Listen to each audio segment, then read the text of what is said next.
Hey guys, welcome back to the Better Project, where our purpose is to crush the stigma that surrounds mental health by talking to real people and sharing raw stories. I'm your host, Nick Patar. Today, we are joined by Gus Worland. Gus, thank you so much for taking some time out of your day to jump on the podcast. Absolute pleasure. Love your podcast and happy to be here.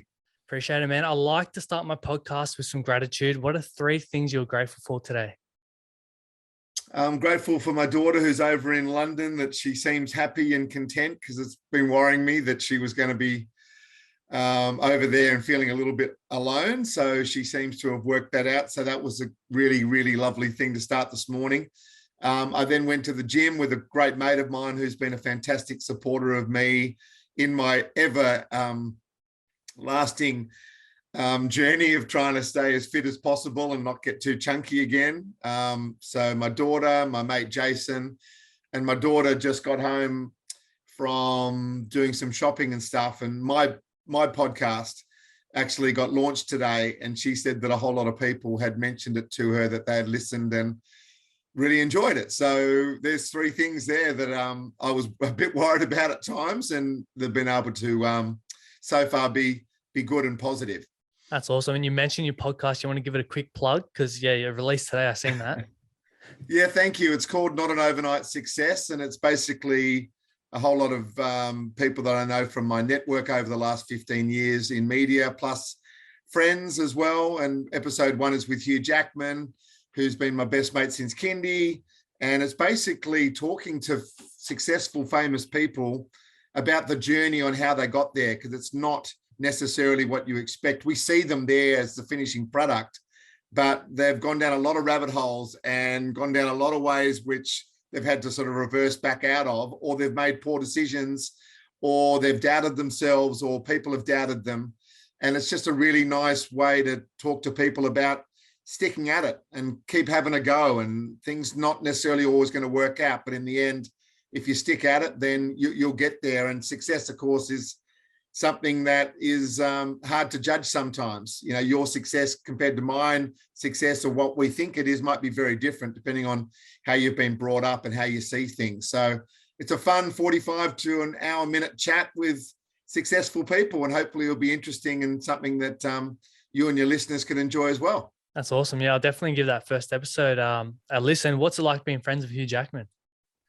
It's pretty cool, but to be honest with you, he's not Hugh Jackman to me. He's just Jacko, you know. He's like, we've been best mates since kindy, like I said, and, you know, he is just a bloke I've known for a long time. We've shared a lot of stuff, a lot of ups and downs, a lot of heartache at times, you know, that person you ring when the girlfriend says she doesn't want to see you anymore, or, you know, when something really big happened in my life, you know, he was the first person I called upon, and vice versa. So I'm very proud of him. He's extremely successful, but he's just a really, really ripper bloke, you know, and all the old mates from school, we still love him very much as the bloke that it was at school. And we're very happy that he's had the run that he's had. But the most important thing is he hasn't changed as a person. He truly is he's a very, very good person. Yeah, that's what you want to see from people like movie stars and stuff. Like, so many times they get their fame and they change.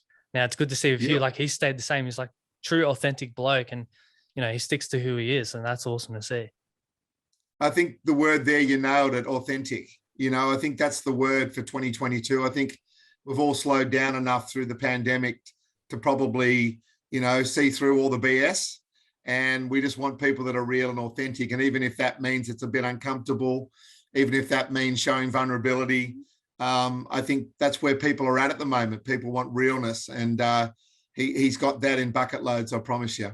Yeah. And in preparation for this podcast, I actually watched your Man Up series, and I've got to say that was an amazing program. So hats off to you.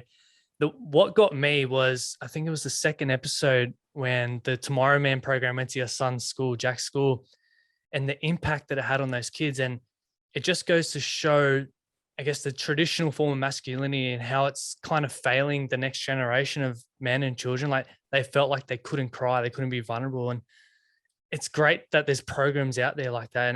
And then off the back of that, you creating Got You for Life and stuff. So hats off to you. That was an amazing program.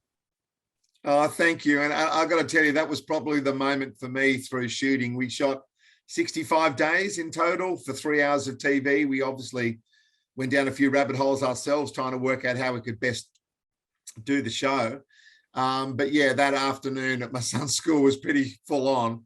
I knew a lot of those kids in that room, and, you know, to see them so vulnerable, to see them just underneath the surface, if you scrape away at it, how quickly they were them true themselves, which they never would have shown other than us building that safe environment for them to be able to have that proper conversation. So that was probably the moment, brother. I've got to tell you that I fell in love with the whole process, as you have, and, you know, decided to do something more than just the Man Up program. And that's when Gotcha for Life started. And, you know, 0 suicides is our goal, and we will get there. It's going to take time, but your generation are better than my generation, better than your parents' generation, and your kids' generation. Hopefully it'll become so much easier for them to even say, well, what do you mean the stigma? It's already been crushed, you know, by what we're doing and other people are doing, and look back and are shaking their head saying, what do you mean you can't talk about how you truly feel? That's nonsense.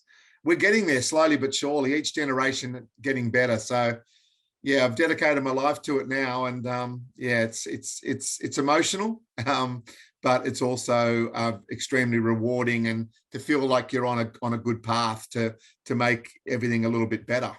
Yeah, it's amazing work, and it's very fulfilling knowing that you're having an impact on someone else's life. Like when I was watching that, my mum came into the room and she was watching it a bit, and she goes, when I was growing up, you know, it was seen as weak for men to show emotion. I was like, wow. And that really got me thinking about my dad, because he's like that typical masculine guy who doesn't show emotions, and I don't really have a strong relationship with him. And it kind of hit me like in the heart. I was like, fuck, imagine if he grew up in an era or grew up in an environment where it was okay to show the emotions. Like, wonder if we would have a better connection there, because I feel like it's so hard to build a connection because he's just that typical man. Like, it's my way, it's the highway. I'm not going to show emotions, all that kind of stuff. So that really touched me. He's old school, and it's not his fault. It's the way that he was brought up, and it's your grandfather, his father. That's the way they were brought up, and as the generations go further away from you. So my dad's a little bit the same, to be honest with you. And I've tried at times, and it's difficult. You know, they are sort of built a certain way, but it doesn't mean you shouldn't have a crack at it, and it doesn't mean that he shouldn't look at the work that you're doing and realize that that's the future, because you can just talk about the stats with him, you know, sort of the old school way of not showing emotion. You know, it gets us to 7 men a day that woke up this morning that won't wake up tomorrow morning, 2 women the same. 65,000 people attempting suicide, 1 every 28 seconds. I mean, you and I have been chatting for 7 minutes, so that you do the math, nearly 15 people have phoned up the ambulance or have tried to take their own life in the time that you and I have been chatting. So whatever your dad and my dad, and certainly my generation too, I'm 53, whatever we're doing is not working. So we need to do something different. And that's why you should never give up on that relationship with your dad. You can be frustrated by it, but also understand that he is built the way that he is built. Doesn't mean he shouldn't look at you and go, right, I can learn something. I can learn a new trick here. If he doesn't do that, then that's his issue. But you should at least try to explain to him that this is why you're doing what you're doing. And then, you know, if you were my son, I'd be extremely proud of what you're doing and how you speak and the difference you're trying to make. So that's on him, but don't give up on him. Give him another crack at trying to understand, you know, what you're trying to do. Yeah, the biggest thing I've learned is just to have empathy, because as you mentioned before, they're just doing the best with what they know. And it's come from their upbringing, you know, his dad, the way he was treated and childhood traumas and stuff like that he has, like, that's made him into the person that he is today. So for me, I just got to show that empathy and realize, you know, if he wants to talk, I'm there. I can hold space, have that safe environment. But if not, I just got to focus on my life and just be the best version of me that I can be. Yeah, absolutely. It's hard. Just remember, from your dad's point of view, it's hard to unlearn stuff. You know, it's easier to learn new stuff than it is to unlearn stuff. So he might be learning stuff by listening to your podcast or having a chat to you, but that's continually bashing up against what, he's trying to unlearn and like, well, no, that's the way it is. It's always been this way. My dad told me it's this way. It's like we know more stuff now, so we should be more adaptable and we should pivot and showing vulnerability is actually a really cool thing. Yeah, exactly. And throughout the filming of Man Up, was that when you realized, hey, I need to do this like on a full-time basis?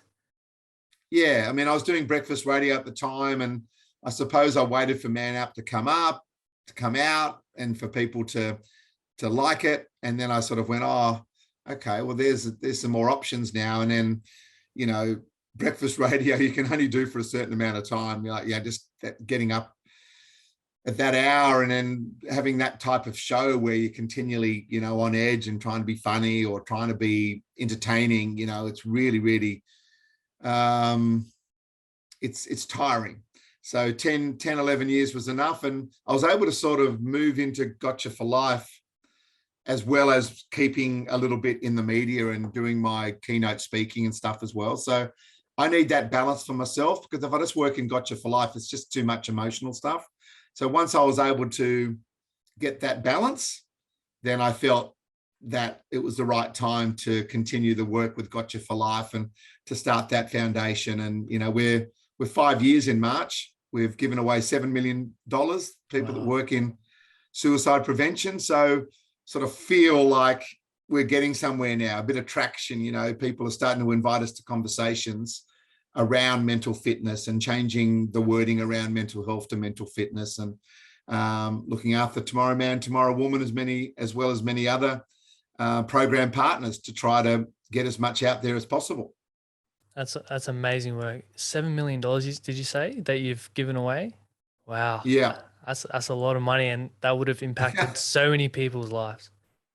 I certainly think so. Like when you saw what you were talking about in Man Up with Tom Harkin there at my son's school, there was only Tom. Now there's 19 facilitators, guys and girls, Tomorrow Man, Tomorrow Woman, plus Man Anchor, Steve Gamble doing fantastic work.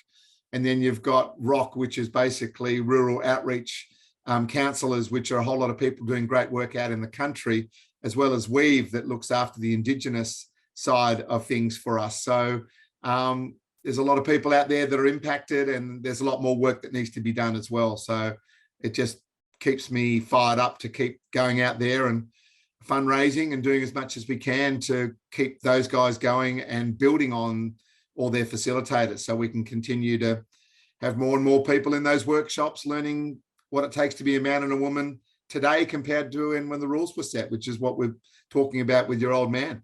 Yeah. And you mentioned mental fitness. I've seen it come up a lot lately. What is your take on it, and why have you chosen, I guess, change from saying mental health to now mental fitness? I think mental health has got a bad rap. I think people talk about it in a really negative way. So I was just trying, and of course, everyone thinks someone else has got mental health and not them. So I thought, okay, well, let's change it to mental fitness. So you can just look at it just like physical fitness and go, well, what's my scale out of 10 for my physical fitness? And it's pretty easy to go, I'm a 6, I'm a 7, whatever that number might be. And if you want to get better, then there's lots of exercises and places to go to do that. A lot of advice on Google as well that tell you what to eat and how to move and all that sort of stuff. Well, if we talk about mental health as mental fitness, then it might give your generation and generations under you, coming up behind you, something positive to go, you know what, I'm just working on my mental fitness just like I'm working on my physical fitness. And here are the exercises to get myself mentally fit between my 2 ears. So that was the thought process behind it. I just thought that was a really positive way of looking at something that can be looked upon and has a bad rap. I love it, because it's a direction I'm actually starting to head in, because I've realized so many people congregate around mental health and it's like a negative environment, and they say they're suffering and all that kind of stuff. And I don't like that, because I'm a big believer is we choose to suffer every day. Yes, you can struggle, but you can always get out of bed. You can eat healthy. You can go to the gym. You can journal, meditate, all that kind of stuff that's going to level you up physically and mentally to become a better version of yourself. You don't have to stay in that dark hole for the rest of your life. I mean, what you say there makes a lot of sense. There's a lot of people out there. Obviously, there's a percentage which, just clinically and medically, they're just unable to do a lot of stuff that would frustrate us. And we need to understand that there's people with different levels. But you're right, life does come down to choices at the end of the day. And some people have a better hand than others. But yeah, you can choose to change and to think about things differently and get the help that you require. That's for sure. Because the way I see it is, where did I say it? But we have like a baseline, our mental health, then below is mental illness, and then at top is mental fitness. Now we've got to stay above that mental health line. Yeah, we may dip a bit, but it's about trying to get back up there. And every day just focusing on getting 1% better. Exactly. And you're going to dip under that as well. You're going to go a bit like this. It's going to be a bit like a wave or a bit like a curve. And that's okay. It's just sort of understanding that. And what I try to say is that, if I'm having a tough day or something's bothered me or I'm worried about something, I've got my village around me, my village of mates that I can ring up, my wife, just my people, my village, that I can say, hey, I'm having a bit of a shocker today. And they can go, well, what's going on? And I can just explain it. And sometimes just getting the words out of my head and just verbalizing it is enough for me to go, oh, actually, it's not as bad as I thought. Or they hear that and go, you know what? I was in a funk myself last week, and that sounds similar to what you're going through. This is what I did. I've just stopped grog. I'm not eating sugar, whatever it might be. You get advice from people, whether it's professional or your village, and it helps you get through stuff.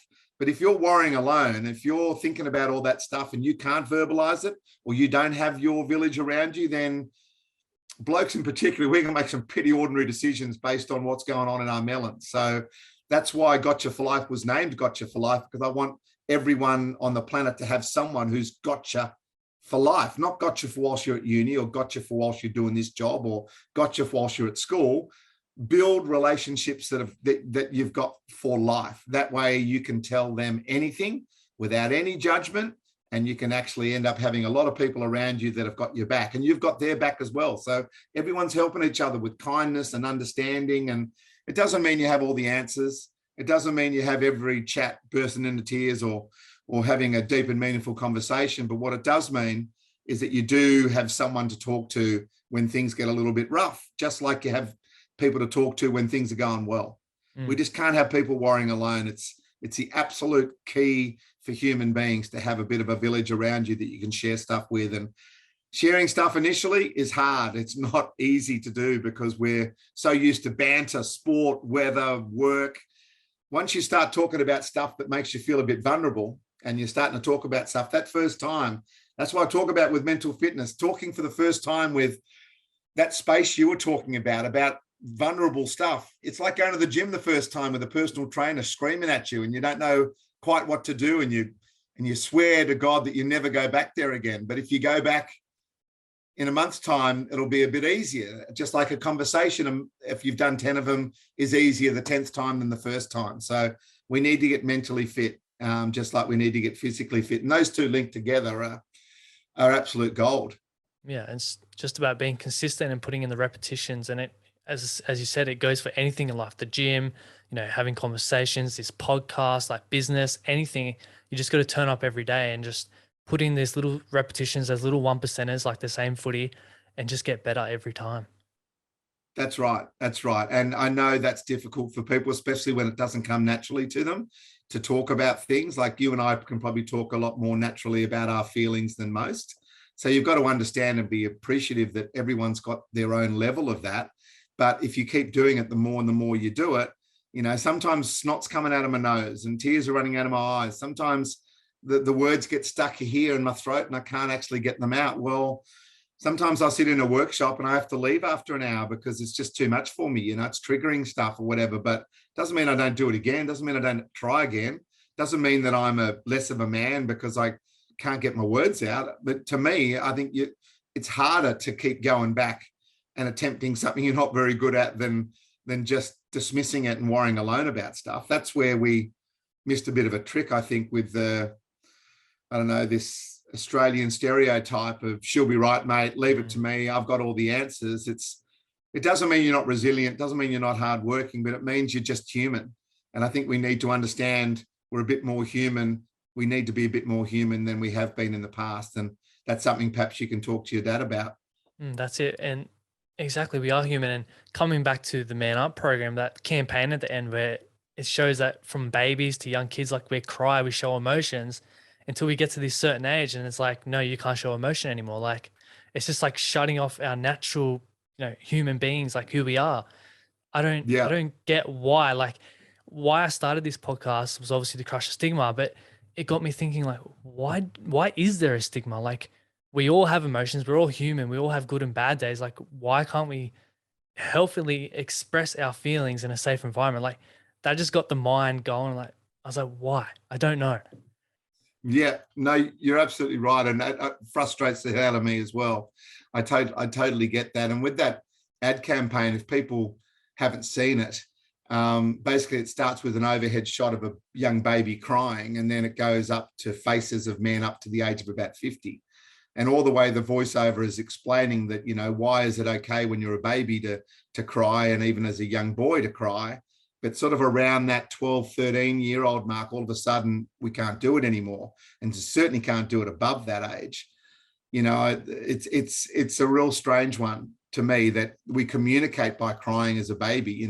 Please change my nappy, I need to be fed, I'm awake now, I need to be stimulated, whatever it might be. But at some stage that's knocked out of us in a primary school, playground, and then TV and radio and advertising tells you that a man has got all the answers, and he gets the girls, and he gets all the money and the success if he's tough and strong and beats people up and that sort of stuff, which couldn't be further from the truth. But it's what we live with, and that changes our perspective on stuff. So that's why we are finding it difficult to change that, but we're getting there. Your generation better than mine, as I said before, and your son, your grandson, eventually, they'll thank you, mate, for the work that you started back in the day, which is obviously what you're doing now. Yeah, I'm waiting to have a son. I just actually had a daughter like 5 weeks ago, so it's all new. Very You look exciting. so young. How old are you? 25 this year. That is young for your generation to have kids. Yeah, but wouldn't change it for the world, eh? As you would know, Oh, of it's the course not. best No. feeling, and I didn't realize you could love a little human so bloody much, eh? It's funny how you don't love your wife as much as the baby, and you've only known the baby a few months. It's really strange.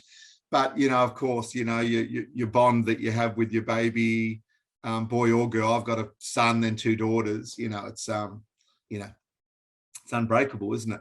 Exactly. And with all the work that you do around mental health, mental fitness, how do you bring that into the family dynamic? Like, how do you get those conversations going in the household? Yeah, it is difficult because you feel like, you've been talking about it all day and you want to get home and just have a bit of a chill. But I suppose the kids see enough of what I'm trying to do to realize that they can come and talk to my wife and I about absolutely anything. My wife works at Gotcha for Life. She's absolutely fantastic. She runs all the program partners, and she's as passionate as I am about this whole thing. So it's sometimes a bit of a drama for us to say, hey, we've just got to stop talking about it. We've just got to have dinner, talk about something else, watch a bit of telly, and not be continually on our laptops trying to get stuff done, trying to respond to people. I'm getting 1,000 messages a day at times, and I'm like, I'm not sure if I can cope with this too much longer if I have to get back to all these people and explain. And of course, all of them are, very worthy of an explanation or an answer or a discussion. So it is hard, but it's really now my kids are 22, 20 and 18. They've got all their partners as well. We've got a very open way of discussing things. I'm very open about how I feel. So sometimes it's just opening up the discussion at the table and just saying, look, this is how I feel. This is what I'm feeling at the moment, going through some stuff. And then it goes from there, really. But it starts with someone being vulnerable. And I guess trusting them and letting them know that, hey, this is a safe environment. If you are having a bad day, you can come to me and talk to me. Exactly. That's exactly it. And not expecting me to have all the answers either. And I don't expect them to have all the answers. It's just me getting it out of my head. And especially with girls, I've found, and my wife, is that they definitely don't want me to have the answers. They just want to tell me what's going on. And I just hold back and bite on my tongue so much because I want to try to fix it. And that's sort of another thing that comes with being a bloke. So yeah, it's a matter of using the 2 ears, 1 mouth, using the 2 ears and the ratio that we've had them. Listen more than you talk. Yeah, I know the feeling because with my partner, I'm always trying to fix her problems, and she's like, "No, I just want to vent. I just want to get my feelings out. I don't need you to fix me." And it's just like, okay, Yeah, I bite my tongue, like you said, and it is hard because as men, like, yes, we want to fix everything, we want to do stuff, we want to help, but yeah. it's hard. It's a nail in the hammer scenario always, like, oh, I know what to do with that. Bang. It's where we're comfortable. And that's where we have to start getting comfortable with being uncomfortable, i.e. not talking, not fixing, and actually having some discussions that we haven't probably had before. Mm. And on the family dynamic and your personal and business, how do you, I guess, balance it all between self-care, family, business, and like, because obviously it's stressful at times, there's pressure on you. How do you deal with all that and how do you balance it? Well, not particularly well all the time. At the moment, you would say that I'm doing it pretty well because I'm on another sort of health kick. I'm 10 kgs down.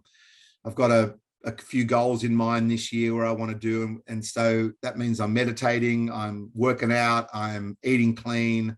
There are times where I'm traveling so much, I'm eating badly, I'm drinking too much, I'm not coping with the emotion of the work that I'm doing. So yeah, it's again, not being perfect and just doing the best I can. And at some stage you just go, oh, what am I doing? Like, I just got to get myself back in balance again, and that's just, again, throwing away perfect and being human and realizing that we're not going to get it right all the time. But, I try to lead as much as I can with kindness and with an open heart. And that tends to put you in a pretty good position. But again, there's no magic potion, because when you work with this sort of emotion, you're bound to lose the plot at some stage. And that's when you need people around you to check in with you and to sort of, put their arm around you and say, buddy, I'm worried about you. You're taking on too much. And then you go, actually, I probably am, and without that little trigger from a mate, without your village, without your got your life mate, you can end up, making some pretty poor choices. And I love that you mentioned like perfection because, yeah, there's no such thing as perfection. And for myself and you, like we have big goals, big aspirations, you're running Gotcha for Life and everything else that you do. Like at times, yes, we want it to be perfect. We want everything to be the best and help as many people as we can. But we just need to come back and have that self-awareness to realize, hey, like as long as I'm doing the best that I can at the moment and I'm showing love and I'm being there for my family and I'm being there for myself as well, like everything's going to play out.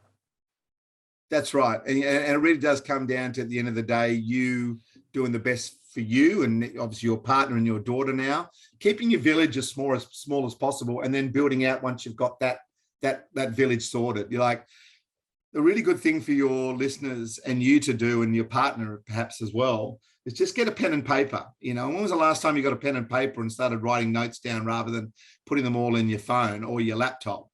So write down in the next 24 hours the list of people that you cannot imagine living without, the people you love the most in this world, and then give yourself a mark out of 10 for how you're performing within those relationships. At the end of writing down that list, and in the end of writing down those marks out of 10, if there's anyone a 7 or below out of 10, go to work. Go to work on those relationships, because you're not putting enough effort in. And that doesn't mean that you're saying, oh, well, if they put more effort in, it would be. No, don't blame anyone else. Go to work yourself. How are you going? And if you're putting in these calls and they're not answering you back, then maybe that person shouldn't be in your village. You know what I mean? So there's a lot of different ways of doing this, but it's a simple way. Write down the list, give yourself a mark out of 10, and then go to work on the people that are 7 out of 10 or below. That way you'll build a really good, solid unit, because your village might change. I started with 16 people. I've got 9 now, because I threw stuff out there and I didn't get anything back. And I thought, oh, that's interesting. So they're not absolutely at the top of the tree, or I'm not in the absolute top of the tree for them. So bang, they're gone. So they're in the next tier of friendship. Of course, I'll be there for them. Of course, I love them or whatever. But my village is 9. And those 9 people know every day somehow, with a text, a meme, a joke, an email, a phone call, a text message, they know that I'm thinking of them. They know that they can come to me no matter what. You don't want anyone in your village, once you've written your list, you don't want anyone in that village not to feel that they can come and talk to you. And that's the key. They've got to feel that they can come to you and talk to you about anything. And the only way they'll do that is if you lead the way. You've got to be vulnerable first. And that's what you and I should be doing, because we're better at it than them. So let's lead the way by being vulnerable to these people. I that love we that. love. So do it. Yeah, I love that. All the listeners, go and do that exercise after this podcast because yeah, and it just what came to mind is school. Like at school, you have these massive groups of friends, and then as soon as you finish, you're like, where are they? Or you got one or two left, and it's like, okay, these are my true friends now. Yeah, and that's cool. It's cool to have people that are on the second and third tier. They're the people you go and have beers with, or you go to a match with, or whatever it might be. But they're not absolutely every day checking in, making sure they're okay and mentally fit. That's why you need a smaller group for that, because it's hard work to keep checking in on people. But you get in the routine, you get mentally fit, you come up with ways of doing it. You send out, the same message to 9 of them just by hitting cut and paste, cut and paste, cut and paste, whatever it might be. Just do it, because even if it's not a huge thing for you, it is so cool to get a message from someone you love saying that they love you and they're thinking of you. That's being kind.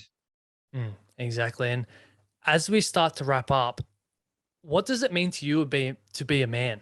Because I'd love to know your, I guess, take on it. It's certainly changed over the years. Certainly the Man Up program has been a really, really important thing for me to change the way that I look at this particular question. But at the end of the day, I want to be someone that is looked upon to be kind, firstly, to be vulnerable, and to lead in terms of that. And I want to be a good father, and I want to be a good husband. I want to be a good friend. And all those things come from me being kind, being vulnerable, and having this sort of theory around making sure that none of the people that I love worry alone. So you've got to sort of simplify it down, and kindness is the first thing. And then secondly, being vulnerable. And if you've got those things and you're being real and true, then you'll surround yourself with the right people. Exactly. And is there any tools, tips, resources that you would want to leave for the listeners? What I told you before, that's my Yep. main thing on all my keynotes, is writing down the list of the people you cannot imagine living without, that you completely adore, and then going to work with those people that you're not putting enough effort in with those, and that's really the key. And if you're doing that every single day, then all the other stuff will come. But just don't be afraid to be vulnerable. Vulnerability is a strength, not a weakness. And we've been told all our lives being vulnerable is being weak. It's not. Being vulnerable is actually being real and being human. And what's wrong with being human? Exactly. It's a lot harder to be vulnerable than to just bottle it up and forget that anything's ever happened. Exactly. We got, remember, 7 a day men, 2 women a day women, 1 every 28 seconds, 7-2 every 28, 7-2 every 28. Just think about that. You don't want any of those people to be the people in your village. So go to work and be the best version of yourself you can be, and that's not perfect, just human. That's it. And it's just about, I believe, one conversation at a time. Like today, we're talking here on a podcast. There's going to be people that listen from both platforms, and they're going to be like, hey, if these guys can be vulnerable, if they can talk about feelings, emotions, why can't I? And then they go to their own backyard and their own friends. And it's just that ripple effect. Exactly. And that's what we want. One conversation moving into another, and eventually another community, another village. And, we'll eventually get to the stage where it's really cool to be human. And last question, Gus, when your time's all up and done on this earth, what are 2 words you would want people to use to describe the person that you were and the life that you lived? I would love to be called an authentic man. And when I say that, it's like, that means I'm fair income. It means I'm real. It means that I've, done the best I can with what I've got and the influence that I have and the roles that I've played. But yeah, being an authentic mate, being an authentic man, that would be pretty cool. Gus, thank you so much. I know it was only a 30-minute chat, but thank you. It's been awesome, and it's great to connect, and we'll definitely have to try and connect in person sometime. But yeah, man, thank you. Thank you for what you're doing too, brother, and lots of love to you and your listeners. Appreciate it. And quickly, for the listeners, where can they follow you on social media or all your resources? Yeah, so on LinkedIn, Instagram, Twitter, Facebook, it's at Gus Worland, and Gotcha for Life is gotchaforlife.org. If you wouldn't mind putting sort of the way that we spell it in your, for people to click on it, that's great. But yeah, it's been lovely chatting to you. Appreciate it. I'll put all the links in below. And for all the listeners, if you got some value out of this and know that you would have, please remember to like, share, and subscribe. And we'll see you guys in the next episode. Cheers.